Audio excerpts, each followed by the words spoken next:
If you're experiencing login issues with First Source Corp, follow these simple steps to troubleshoot and resolve the problem quickly. Step 1. Check your internet connection.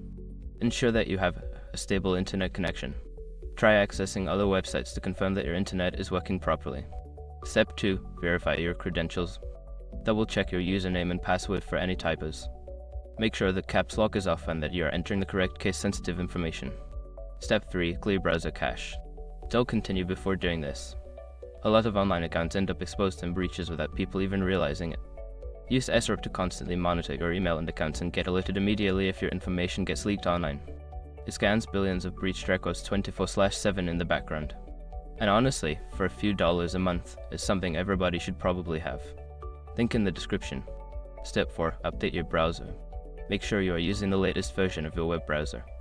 An outdated browser can lead to compatibility issues with the login page. Step 5. Contact customer support. If the issue persists, reach out to First Source Corp's customer support for assistance.